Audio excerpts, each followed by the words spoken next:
And welcome back to the last video for 2022 in the Meta Nerd channel. I am Marcus, bringing you a Favrneel deck profile. Of course, as you already noticed, I actually did, tweet or post out that I will be doing two videos.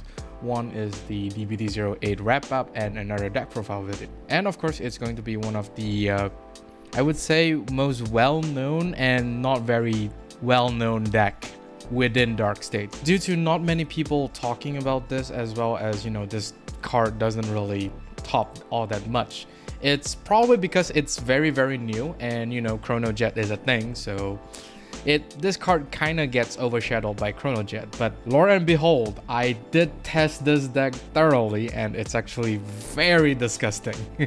Which is why I made the decision to make this video deck profile, because this deck is not something you should be sleeping on, because this deck is simply disgusting. And of course, the main boss unit for this deck is basically Favrneel, which is the dragon, not the guy that you see in front of you. That's just his user in Dear Days.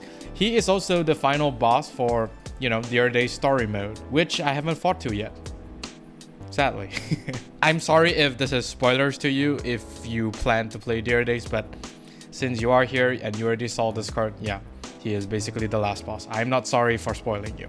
So let's take a look at what Favrneel does, because I didn't actually cover this in any of my videos in the past. Purgatory Dragon Deity Favrneel. He has a whopping 4 skills. Well, technically only 3, because the first skill is basically a restriction. Continuous, you may only have one Purgatory Dragon Deity Favrneel in your deck. So you can only have one card in the whole deck, which means that this card is most definitely going to be your Rideline. That's the only piece that you are going to run. Auto Vanguard Circle. At the beginning of your main phase, your opponent choose one of their rearguards, retire it, and if you did not ride this turn, this unit gets power plus 10 and critical plus 1 until the end of turn. Second skill, Auto Vanguard Circle. When your opponent's rearguard is retired during your turn, put a card from hand into soul and draw a card. Fourth skill, Auto Vanguard Circle. Once per turn, at the end of the battle this unit attacks, if the sum of the grades of Dark State's card in your soul is 13 or more, cast Counterblast to stand this unit, and this unit gets drive -1 until the end of turn. So this is possibly the third restander we have for Dark States. The first being Greedon, then Bruce, then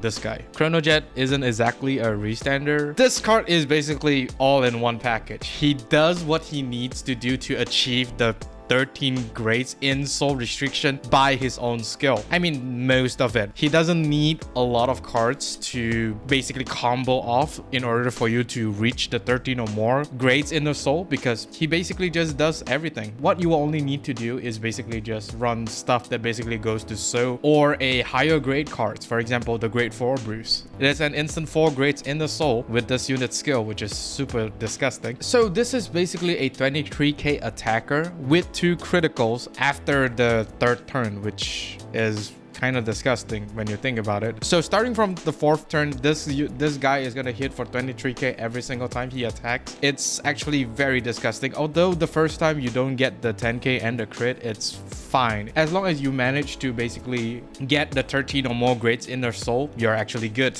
because he's just disgusting. And of course, checking the OT, which is even more disgusting. If you did play him in Dear Days, you know how disgusting he can be. So this whole deck basically consists of like a lot of disposable cards, because most of the time you will want to place those cards into the soul to basically fulfill the 13 grades in the soul in order for Favrneel to restand. Most of them are disposable. Of course, some of them does act as kind of your booster or attacker, but of course I would say like 60% of the cards in the deck is basically just fodders for you to either discard or put to soul. That's basically it. One thing to note here is that this hand filtering skill, which is the 3rd skill, is not once per turn. So as long as you're able to retire one of your opponent's rearguards, be it retiring skill or attacking to the rearguards, it actually does trigger the skill. So it's basically just non-stop hand filtering as long as you're able to kill off any rearguards during your turn. So with the right amount of supports that you would run inside this deck, you are able to consistently achieve the 13 grades in soul, like very consistently on the 3rd turn itself. You will still have some issues if like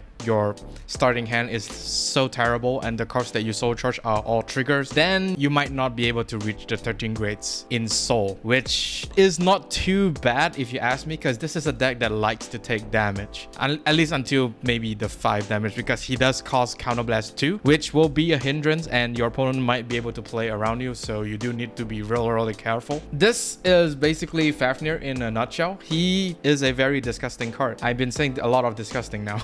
I really should stop. Although he does have Personal Right icon on him, but you don't really get to use that a lot. But we will get to that once we go through the deck. Here is the overall view of the deck profile for Favrneel, and of course you will immediately wondering why Top Deck Heroes logo is here. That is because this deck profile is actually inspired by Top Deck Heroes. Philip actually saw this video in action on one of his videos on his channel, and I actually was very impressed by how this deck build is. I decided to make it myself and basically play test. I did make a very minute changes, which is the draw trigger. The deck that featured in Top Deck Heroes is running like a 8 crit and 3 fronts light trigger lineup. That's basically the only differences you can find between my list and, you know, Top Deck Heroes list, which I will get to why I run draw over front triggers once we get into the breakdown of each card in this deck. So overall, you would see that it's sort of like a little bit of everything mashed into one. A little bit of everything mashed into one deck. You would sometimes find it weird because you have like Bruce's stuff, you have like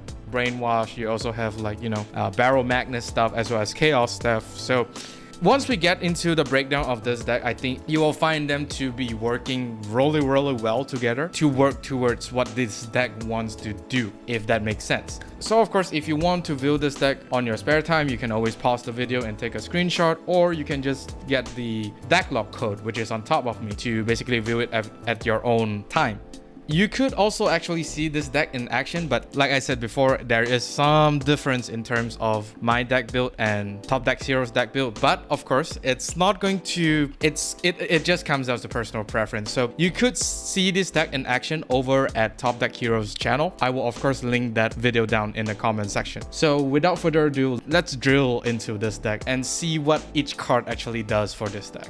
First and foremost, the Rideline here, of course, is gonna use like the standard Bruce Rideline, because Bruce Rideline is just incredible. Not only does it gives you soul, it also gives you the draw, which I think most Dark States has this issue in terms of, you know, trying to get the right pieces to your hand. Only then you basically just go all out with your combo. So the starter doesn't really matter. You can run any types of starter you want. It's basically up to you. The early soul charge and force to no guard or want to pass is surprisingly well with the Great One, because the Great One does superior call whatever is in your soul to the center, back, or rear guard, as well as soul charge 1. You could high roll into the Great 4 when you soul charge with the Great 1, which is an instant +4 to your Great count in the soul, which is the best starting scenario that you could want.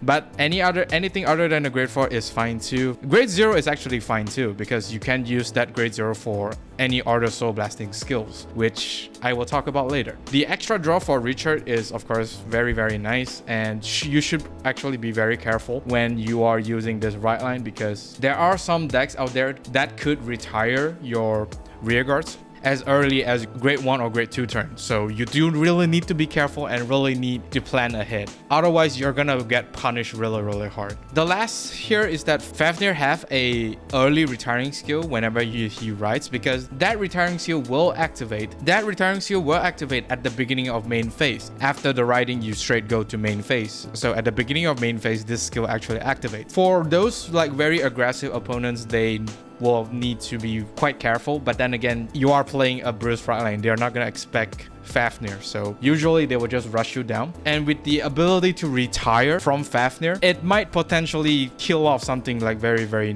important to your opponent if they are not careful, and therefore trigger the hand filtering skill of Favrneel, which you can put whatever card is in your hand to the soul and draw one, which is surprisingly very good in my opinion. So that's all for the Rideline, and of course the trigger lineup. So as mentioned before, but the trigger lineup that I am running is the 7 crit 4 draws version. I come from a perspective where I would want to draw into my pieces, because you could still break with this deck if you don't draw into into certain units that is very, very vital for this deck's game plan, because, you know, all of Dark State's deck has this problem. So the heavy crit lineup and 4 draws I think is the most optimal I can go. Even though I say it's optimal, I think it's probably going to be up to personal preference. For me, I do really like the draw. So Favrneel is, of course, a restanding Vanguard with 2 crit. It is gonna be even more disgusting because with this lineup, it means that whatever critical trigger that you get, you can just throw it to the rear guard because the center is already attacking for 2 crits. I highly doubt the opponent wants to take a 2 crit to the face. Just drop the critical to the rear guards and, you know, just whack face with it. It's so incredible what Favrneel is doing. If your opponent is at 4 damage, they're gonna be pressured to the moon because, you know, every single attack Favrneel does is they need to guard. They basically need to guard every single attack. And this is not to mention, if you do drive check into the critical trigger, they're gonna have to defend one more attack other than, you know, Favrneel. And, you know, Favrneel is not small. He's 23k by himself after 3rd turn. And with Brainwash at the back boosting him, he's gonna attack for at least 36k, which is not small. Although you could PG, but how long are you gonna PG? Very, very devastating if your opponent is at 4 damage because they can no longer take any damage and you can just counterblast deny them by attacking their rear guards with your rear guards. Disgusting. Draws, as mentioned before, is very, very important because you need to draw into your pieces or fodders to be put into the soul, because this deck does requires you to put stuff to the soul in order to achieve the 13 grades. I think I'm basically repeating myself at this point. 4 heals is standard because, you know, heals are OP. But the bigger question here is that if you want to run the effect Q triggers, I myself don't really want to run the effect Q triggers, so there's not enough value out of them for me to justify for you to absolutely want to run the effect Q triggers. So it's basically up to personal preference at this point. Lastly, of course, Darkseid's Overtrigger. If you did play Dear Days, you should already know how devastating if Favrneel actually drive check into the Darkseid's Overtrigger. It's very devastating, and it's almost guaranteed that Favrneel is gonna win. Moving on. So of course, we are gonna run the 3 PGs as well as the 1 Blitz PG. I think this is without a doubt a stapler card that you should be running. It's pretty much self-explanatory, so you can always use the 4th Rescue a Hate Dragon or Repel Malice if you do not have access to Elementaria. It doesn't really matter as much, but it only matters during certain scenarios where the opponent has guard restriction. That's basically it. Other than that, I think it's very, very minimal in terms of, you know, are they really that different? Not really, if you ask me. And one thing to note here, since Elementaria Sanctitude does not have a nation, he does not contribute to the 13th grade in soul count. So you do need to be very, very careful. Just keep in mind to not put this into the soul because the grade 1 here does not contribute to the 13th grade. It sucks, I know, but there's nothing I can do. Next is Steam Battler Gungnram, only a 3-piece. The role of this card is basically to soul charge as well as a booster, resource converter, as well as discard fodder. This card basically soul charges 1 when you're on call. It's a mandatory to soul charge, so you do need to be very careful because this deck does deck out, but not very often because most of the time before you deck out, your opponent is gonna die anyway. So if you want to call this at the late game, do be very careful. The soul charge 1 is mandatory. And of course, since this is technically a soul charge deck, you will want to pray that you don't soul charge too many triggers because not only triggers are triggers, they are also grade 0s, which does not contribute to the 13 grades in soul. So, you know, it's gonna suck a lot. However, even if you have a lot of grade 0s in the soul, which is actually bad, you could salvage that situation by using this card's second skill, which is Soul Blast 3 to draw 1. You can Soul Blast out any excess card or grade 0s in the soul to draw 1, which is very, very nice. Which is why the hand size for this deck doesn't really minus a lot. This card can also be called down early to apply some early aggression because the role of this card is basically done once you call it down. He's just there waiting to Soul Blast 3 to draw 1 if he does survive. Other than that, this card will do nothing except being a booster other than, you know, Soul Charge or Soul Blast 3 to draw 1. That's all. Which is also why he's only a 3. And not to mention, since this card does Soul Charge, it actually powers up the next card, which is everyone's wallet's nightmare, Brainwash Swirler. I understand that this card is like super expensive at this point in time.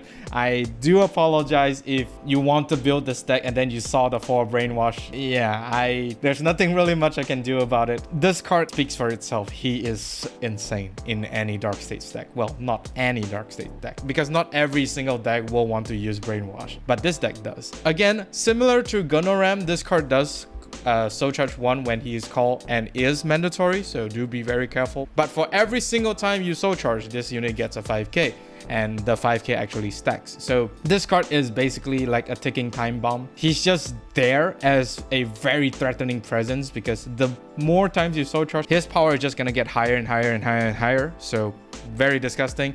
The only downside is that not everything that goes to soul will give it power. Only skill text that basically says soul charge 1 is where you only gain the power. So Favrneel's skill of hand filtering does not give this unit power, which is sad, to be honest. But with you needing to call Brainwash as well as Gungnram, I think you can stack up quite a bit of power. This is your main power source for your whole board, because he's just that insane. Brainwash Swirler, it's a stapler card, so I mean, you could technically play without Brainwash, but then again, it's gonna like feel very, there's something missing. That's all I'm gonna say. For grade 2s, we have Selfish Engraver, 4-piece. I mean, Selfish Engraver is basically gonna be here if 1, your Dark State deck is able to achieve 10 or more souls very consistently and fast. 2, she's a counter charge. She's very, very good in terms of, you know, giving back the counter charge, because Favrneel costs 2 counter blasts.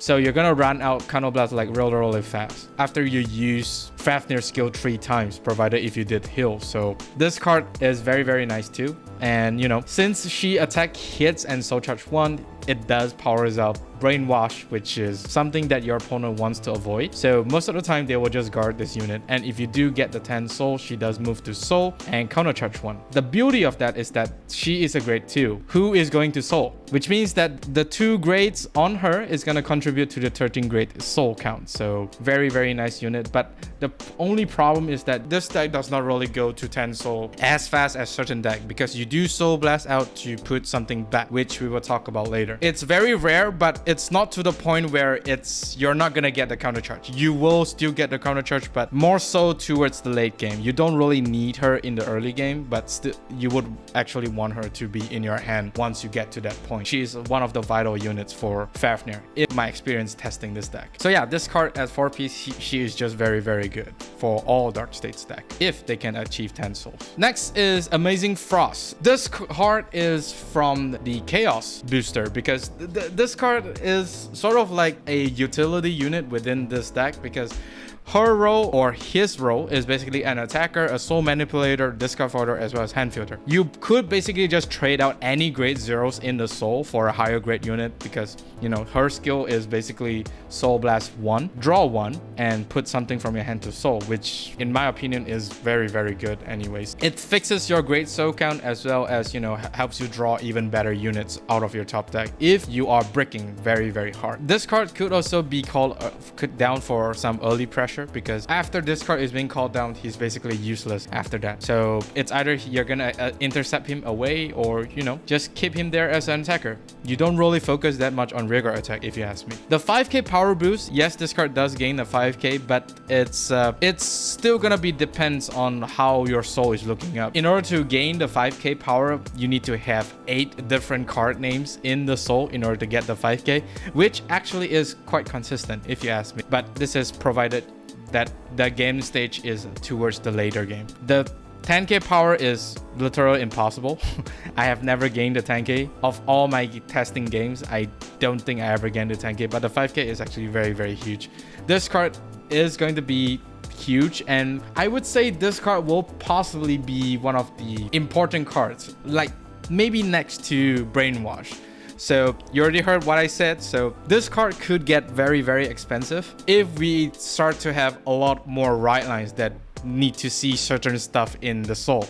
So do take note of that. And of course, the cards that you will want to put the soul is going to be the grade 4 Bruce and this grade 3 Dragon, because you know they are the highest grade in your deck, so you might as well just put them in. Most of the time you will want to put the grade 4. If not, the grade 3 is also fine, since it's, you know, grade 3. Very, very nice card, should be run at 4. Next is of course Mystic Accordionist, 4 copies. This card is basically here to, you know, act as a discard fodder as well as, you know, soul fodder, because his skill is very, very simple.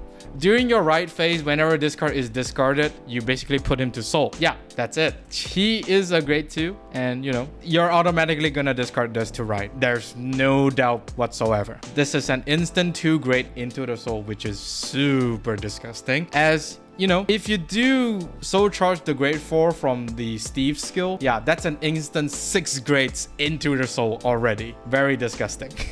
As soon as I see this in my first opening hand, yeah, I'm keeping this card.